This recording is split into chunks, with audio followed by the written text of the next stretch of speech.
আসসালামু আলাইকুম। আমরা আজকে তৈরি করব রোজমেরি হেয়ার অয়েল। এটার জন্য আমাদের প্রথমে ফ্রেশ নারিকেলের তেলটা চুলায় দেওয়া হয়েছে, একেবারে লো আছে। তেলটা গরম হয়ে আসলে আমরা এখন দিয়ে দিচ্ছি রোজমেরির কাঁচা পাতাগুলো। দেখতে পাচ্ছেন একেবারে ফ্রেশ পাতাগুলো আমরা ব্যবহার করতেছি। বেশিরভাগ মানুষ আমাদের দেশে শুকনো পাতাটা ব্যবহার করে, যেহেতু কাঁচা পাতাটা অ্যাভেলেবেল নাই সেভাবে, এজন্য শুকনো পাতাটা বেশি ব্যবহৃত হয়।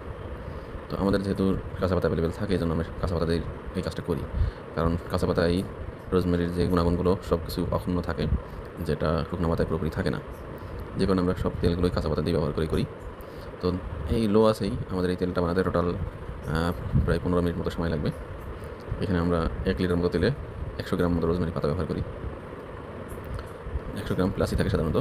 তো দেখতে পাচ্ছেন রোজমেরি পাতা দেওয়ার পরে এই বুদবুদ আকারে ফুটতেছে এবং এটা একেবারে লো আছে চলতেছে। তো এই পাতাগুলো কখন শেষ হবে আমরা বুঝবো কীভাবে?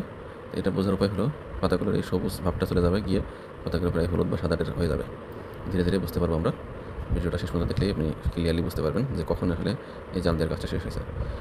দেখছেন আমরা কিছুটা স্কিপ করে দিচ্ছি ভিডিও।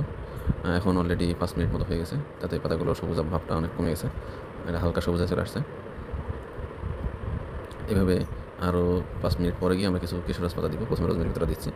অনেকে চাইলে কেশরাজ পাতা একসাথে দিতে পারেন, কিন্তু আমরা চাচ্ছি রোজমেরি পাতাটা আগে ভালোভাবে এক্সট্রাক্ট হয়ে যাক, এরপরে কেশরাজ পাতাটা অল্প, যেহেতু ওগুলো অনেক পাতলা থাকে কেশরাজ পাতাগুলো, যেন দ্রুত এক্সট্রাক্ট হয়ে যায়।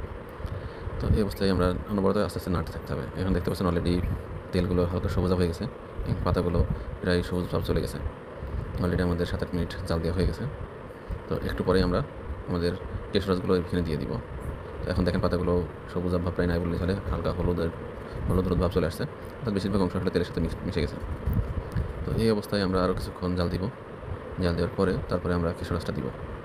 কেশরাজ দেওয়ার পরে আরও 5 মিনিট মতো জাল দিব। এরপরে আমাদের প্রসেসটা সমাপ্তি ঘটবে। তো এই অবস্থায় সবসময় চেষ্টা করতে হবে আস্তে লো আঁচে দিয়ে ধীরে ধীরে কাজটা করার। হাই আঁচে দিলে দ্রুত পাতাগুলো পুড়ে যাবে, তখন ঠিকমতো এক্সট্রাক্ট হবে না। আর তেলটা যেহেতু অনেক গরম হয়, নারকেলের তেলের স্ফুটনাঙ্ক অনেক বেশি পানির তুলনায়, সেজন্য খুব দ্রুত পাতা পুড়ে যেতে পারে। সেজন্য এই কাজটা আমাদের অবশ্যই লো আঁচে করতে হবে। এখন এই মুহূর্তে দেখতে পাচ্ছেন আমাদের তেলগুলো আরও সবুজ হয়ে যাচ্ছে এবং পাতাগুলো সবুজ প্রায় নাই বললেই চলে। পাতাগুলো সাদাটে বা হলুদ হয়ে যাচ্ছে এবং তেলটা আরও সবুজ হচ্ছে। তো এই সবুজ কালারটা আসলে তেলটা যখন ঠান্ডা থাকে তখন ভালো বোঝা যায়, আর যখন একটু গরম আবহাওয়া থাকে তখন এই সবুজ ভাবটা বোঝা যায় না। শীতের দিনে এই সবুজ ভাবটা স্পষ্ট বোঝা যায়, কারণ তেলটা যখন জমে আসে তখন বোঝা যায় আসলে কতটা সবুজ হয়েছে। তো আরও এই যে আমাদের অলরেডি কিছু সময় স্কিপ করে ফেলছি। তো আমরা আসলে কিছুক্ষণ আগে কেশরাজ দিয়ে দিয়েছিলাম, সেটা ভিডিও করা হয় নাই। তো দেখছি কেশরাজ দেওয়ার পরে আরও কয়েক মিনিট জাল দেওয়া হয়েছে এবং কেশরাজগুলো এক্সট্রাক্ট হয়ে গেছে এবং একটু কালচের ভাব ধারণ করছে। তো আমাদের কেশরাজগুলো একটু পানিতে ভিজে রাখার কারণে আগেই সবুজ ভাবটা একটু কমে গেছিলো, যার কারণে দ্রুত কালচে ভাব ধারণ করছে। তো এই 1 লিটারে আরও 100 গ্রাম মতো কেশরাজ দেওয়া হয়েছে প্রায়। তো এই দেখতে পাচ্ছেন কেশরাজগুলো অলরেডি কয়েক মিনিট জাল দেওয়ার পরে 4-5 মিনিট জাল দেওয়ার পরে এই অবস্থা ধারণ করেছে। তো আমাদের কাজ প্রায় শেষের দিকে। এই অবস্থায় আমরা আর মাত্র 1-2 মিনিট জাল দিয়েই আমাদের চুলাটা নিভিয়ে দেবো। এরপরে আমরা এই অবস্থাতেই এই 12 থেকে 24 ঘন্টা রাখবো। এরপরে তেলটা ঢালবো। দেখতে পাচ্ছেন আমরা তেলটা একটা কাঁচের জারে ঢালতেছি এবং তেলের কালারটা হালকা সোনালি, যদিও এটা আলোর কারণে কিছুটা সোনালি ভাব ধারণ করেছে। আর এটা যদি আমি আর একটু নর্মাল ফ্রিজে রাখি তাহলে এই সবুজের ভাবটা আমি দেখতে পাবো ক্লিয়ারলি। তো শুরুতে পাতাটার কালার ছিল, তেলের কালার ছিল সাদাটে, এখন দেখছেন হালকা সবুজ আর সোনালি রং ধারণ করেছে। এই অবস্থায় তেলটা আমরা মাসে অন্তত একবার রোদে দিয়ে রাখতে হবে, তাহলে 1 বছর নির্বিঘ্নে আমরা ব্যবহার করতে পারবো।